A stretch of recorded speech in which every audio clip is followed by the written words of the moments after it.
नमस्ते प्यारे साथियों, मैं प्रीति सिंह स्वागत करती हूँ आप सभी का। शुरू करते हैं क्लास को। ऑलरेडी 50 क्वेश्चन मैं आपको कवर करा चुकी हूँ। 51 नंबर का क्वेश्चन मैंने आपको होमवर्क में दिया था और बहुत सारे बच्चों ने शानदार आंसर किए। क्या है क्वेश्चन? संविधान सभा के संवैधानिक सलाहकार कौन थे? और इसका राइट आंसर हो जाता है एन राव। क्या भाई? एन राव। नेक्स्ट क्वेश्चन देखिएगा। भीमराव अंबेडकर साहब ने संविधान सभा में कहाँ से चुने गए थे? तो इसका राइट आंसर हो जाता है बंगाल से। सिंपल सा क्वेश्चन है, बाबा साहेब अंबेडकर संविधान सभा में कहाँ से चुने गए थे? तो आप आंसर लगा के आएंगे बंगाल। संचालन समिति के अध्यक्ष कौन थे? संचालन समिति के अगर हम अध्यक्ष की बात करें तो ये थे doctor Rajendra Prasad. First president of India भी ये रहे, ये चीज आप ध्यान रखेंगे।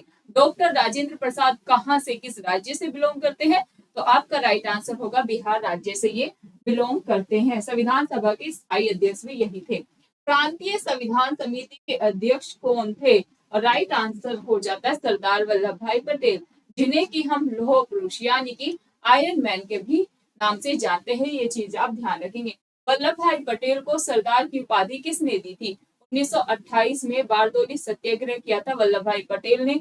वहां की महिलाओं ने वल्लभ भाई पटेल को सरदार की उपाधि दी थी। ये चीज भी आप ध्यान रखेंगे। नेक्स्ट क्वेश्चन देखें। संविधान सभा का चुनाव निम्न में से किस आधार पर हुआ था? राइट आंसर यहाँ पर डी होगा, वर्गीय मताधिकार। नेक्स्ट क्वेश्चन देखें। राज्य की कार्यपालिका शक्ति किस में निहित होती है? राज्य की कार्यपालिका शक्ति जो निहित होती है वो होती है राज्यपाल में। राज्यपाल की नियुक्ति कौन करते हैं? राज्यपाल की नियुक्ति प्रेसिडेंट ऑफ इंडिया करते हैं। क्या एक व्यक्ति को दो राज्यों का राज्यपाल नियुक्त किया जा सकता है? तो आपका आंसर होगा बिल्कुल, एक व्यक्ति को दो राज्यों का राज्यपाल नियुक्त किया जा सकता है। राज्यपाल को अध्यादेश जारी करने की भी शक्ति है। किस अनुच्छेद के तहत राज्यपाल अध्यादेश जारी कर सकते हैं? आर्टिकल 213 आप ध्यान रखेंगे। नेक्स्ट क्वेश्चन पे चले। भारतीय राज्यों में राज्यपाल की नियुक्ति कौन करते हैं? देखिए वही क्वेश्चन है। राइट आंसर यहाँ पर राष्ट्रपति हो जाते हैं। आप खुद देखेंगे आरआरबी 2012 और यूपीपीसीएस जो कि हमारा अक्टूबर में होने वाला है, वहां पर भी यह क्वेश्चन पूछा गया था सन 2012 में। Next question. राज्यपाल के पद पर नियुक्ति की न्यूनतम उम्र कितनी होनी चाहिए?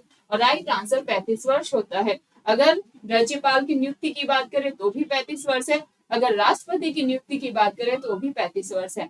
अगर लोकसभा का आपको सदस्य बनना है तो आपकी उम्र कितनी होनी चाहिए? 25 वर्ष होनी चाहिए। और अगर राज्यसभा का सदस्य बनना है तो आपकी उम्र 30 ईयर होनी चाहिए। इस चीज का भी आप ध्यान रखेंगे। देन पूछ लेते हैं कि अगर आपको पंचायत का सदस्य बनना है तो आपकी न्यूनतम उम्र कितनी होनी चाहिए? तो 21 वर्ष आप ध्यान रखेंगे।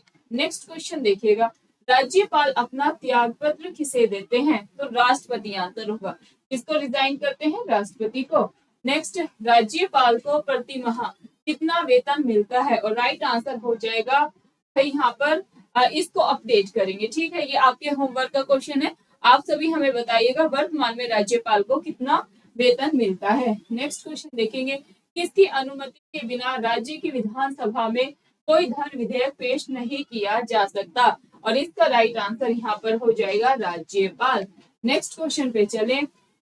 राज्य स्तर पर मंत्री परिषद के मंत्रियों की नियुक्ति कौन करता है? भाई दल का अध्यक्ष करता है। नेक्स्ट क्वेश्चन देखें। गवर्नर द्वारा जारी किया गया अध्यादेश किसके द्वारा मंजूर किया जाता है? और राइट आंसर सी होगा, विधानमंडल। नेक्स्ट क्वेश्चन पे चलें।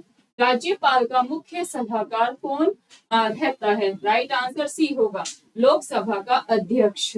और नेक्स्ट क्वेश्चन पे चलेंगे। भाई क्या है अपने पास? किसी राज्य में राज्यपाल की नियुक्ति संविधान के किस अनुच्छेद के तहत की जाती है? अनुच्छेद 155। क्या याद रखेंगे? अनुच्छेद 155 के तहत की जाती है। Next question. लोकसभा का चुनाव लड़ने के लिए इच्छुक व्यक्ति की न्यूनतम आयु कितनी होनी चाहिए? 25 ईयर होनी चाहिए। नेक्स्ट क्वेश्चन देखेंगे। भारत में लोकसभा किसका प्रतिनिधित्व करता है? भारत में जो लोकसभा होता है, जो कि अपना निम्न सदन है, यह किसका प्रतिनिधित्व करता है? भारतीय जनता का। किसका? भारतीय जनता का। किस अनुच्छेद में लोकसभा के गठन के संबंध में प्रावधान किया गया है? तो 81 भी और 331 भी। उपयुक्त दोनों ही यहाँ पर सही आंसर है। नेक्स्ट क्वेश्चन, लोकसभा की अधिकतम सदस्य संख्या कितनी हो सकती है? लोकसभा की अधिकतम संख्या की बात करें तो 550 है अभी वर्तमान में। पहले 552 थी, तो आंग्ल इंडियन को जो चुना जाता था अभी उसको समाप्त कर दिया गया है, तो अधिकतम अब 550 लगा के आएंगे। लोकसभा में आंग्ल भारतीय समुदाय से 2 सदस्यों को मनोनीत करने की शक्ति किसके पास थी? भाई यह भारत के राष्ट्रपति के पास थी, लेकिन अभी 2 आंग्ल इंडियो को समाप्त कर दिया गया है, अभी इनकी नियुक्ति नहीं की जाती। वर्तमान लोकसभा में प्रत्येक राज्य के लिए स्थानों का आवंटन आधारित है 1971 की जनगणना पर। नेक्स्ट क्वेश्चन, कौन सा राज्य सबसे अधिक प्रतिनिधित्व लोकसभा में भेजता है? और राइट आंसर यहाँ पर उत्तर प्रदेश होगा। बीपीएससी के एग्जाम में पूछा गया था, यह क्वेश्चन देख लो में। नेक्स्ट, संसद सदस्यों को प्रति माह वेतन के रूप में कितना रुपया मिलता है? संसद सदस्यों को कितना रुपया मिलता है भाई? 1 लाख रुपया मिलता है। नेक्स्ट क्वेश्चन, लोकसभा सदस्य अपना त्याग पत्र किसको देते हैं? और राइट आंसर यहाँ पर हो जाता है लोकसभा अध्यक्ष को देते हैं, सी राइट आंसर है। नेक्स्ट क्वेश्चन पे चलेंगे, एक वर्ष में लोकसभा के कम से कम कितने सत्र बुलाए जाते हैं? कम से कम 2 सत्र बुलाए जाते हैं एक साल में, ये चीज आप ध्यान रखें। नेक्स्ट क्वेश्चन, राष्ट्रपति लोकसभा को कार्यकाल पूरा करने के पूर्व भंग कर सकता है प्रधानमंत्री की सलाह पर, इसका राइट आंसर हो जाता है। नेक्स्ट क्वेश्चन, निम्नलिखित में से किस लोकसभा का अभिरक्षक कहा जाता है? लोकसभा का अभिरक्षक लोकसभा अध्यक्ष को कहा जाता है। नेक्स्ट क्वेश्चन, लोकसभा के अध्यक्ष को कौन चुनता है? लोकसभा के अध्यक्ष को लोकसभा के सदस्य ही चुनते हैं। नेक्स्ट क्वेश्चन देखेंगे, और लोकसभा की बैठक किस प्रकार समाप्त की जाती है? भाई ये की जाती है विघटन द्वारा, सत्रावसन द्वारा, संस्थगन द्वारा, या इनमें से सभी? भाई इन सभी के द्वारा की जा सकती है। नेक्स्ट, लोकसभा का विघटन कौन कर सकता है? लोकसभा का विघटन की बात करें तो भाई किसके द्वारा हो सकता है? लोकसभा का विघटन राष्ट्रपति के द्वारा किया जा सकता है। नेक्स्ट, किसी विशेष दिन लोकसभा में अधिकतम कितने तारांकित प्रश्न पूछे जा सकते हैं? इसका जो राइट आंसर होगा 20। कितने तारांकित प्रश्न पूछे जा सकते हैं? 20। अविश्वास प्रस्ताव किस सदन में लाया जा सकता है? अविश्वास प्रस्ताव जो है यह लोकसभा में लाया जाता है। कहां पर? लोकसभा राइट आंसर होगा। नेक्स्ट पर, राज्यों में से किस में अनुसूचित जनजातियों के लिए लोकसभा में स्थान आरक्षित नहीं है? और राइट आंसर यहाँ पर केरल तथा तमिलनाडु, बिहार तथा उत्तराखंड, पंजाब तथा हरियाणा, या फिर उपरोक्त सभी? डी राइट आंसर है उपरोक्त सभी। नेक्स्ट, प्रथम लोकसभा की पहली बैठक कब हुई थी? और इसका जो राइट आंसर है वो हमारा हो जाता है 13 मई 1952 को लोकसभा की पहली बैठक हुई थी। नेक्स्ट क्वेश्चन, शून्य काल क्या है? 0 जो होता है, जो पूछते हैं डायरेक्ट क्वेश्चन पीसीएस में पूछा गया था, शून्य काल या 0 कब से कब तक होता है? 12 से 1 बजे तक तो शून्य काल होता है। प्रश्न काल क्वेश्चन होता है 11 से 12 बजे। पहला क्वेश्चन यही बन गया, शून्य काल क्या है? भाई जो शून्य काल है वह क्या है? इसका जो राइट आंसर है वो हो जाता है हमारा, जब सदन में अति महत्वपूर्ण मामलों पर विचार होता है उसे ही हम शून्यकाल कहते हैं। भारत में शून्यकाल कब शुरू स्टार्टिंग हो गई थी? 1962 से। नेक्स्ट क्वेश्चन देखेंगे, भारत के राष्ट्रपति किसकी अनुशंसा पर लोकसभा को भंग कर सकते हैं? मंत्री परिषद। राइट आंसर यहाँ पर डी होगा।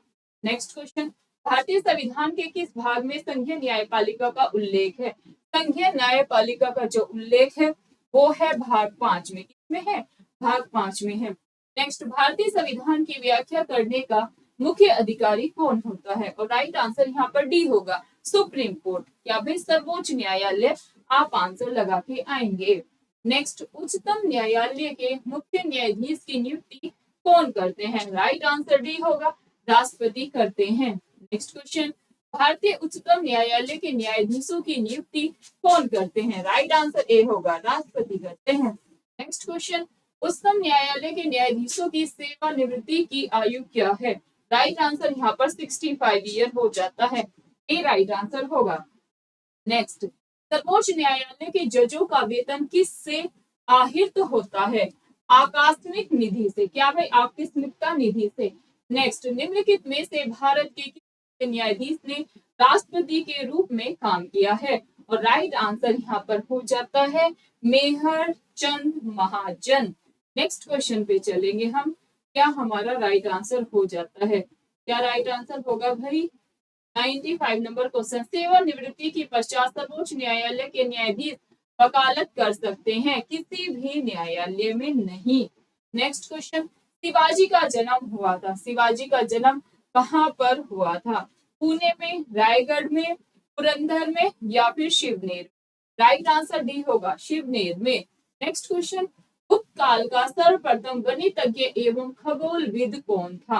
राइट आंसर यहाँ पर आर्यभट्ट होगा। क्या राइट आंसर होगा? आर्यभट्ट। नेक्स्ट क्वेश्चन, किसी चीनी यात्री को वर्तमान में शाक्य मुनि एवं यात्रियों का राजकुमार कहा गया? ये कहा गया हेन सिंह को। क्या भाई? हेन सिंह को कहा गया। नेक्स्ट, किस नदी के किनारे चालुक्य शासक पुलकेशिन द्वितीय ने हर्षवर्धन को पराजित किया? और राइट आंसर यहाँ पर नर्मदा नदी होगा। ए राइट आंसर है। नर्मदा नदी को एमपी की जीवरेखा भी कहा जाता है। निम्नलिखित में से कौन से राष्ट्रपति पूर्व में केंद्रीय गृह मंत्री थे? और राइट आंसर होगा ज्ञानी जैल सिंह। नेक्स्ट भाई, ये थे हमारे टॉप 100 क्वेश्चन। पहले मैंने 50 क्वेश्चन कराए, ये 50 क्वेश्चन, इनको अच्छे से देखना। आप देखेंगे आगामी एग्जाम में इन क्वेश्चन से काफी हेल्प आपको होगी।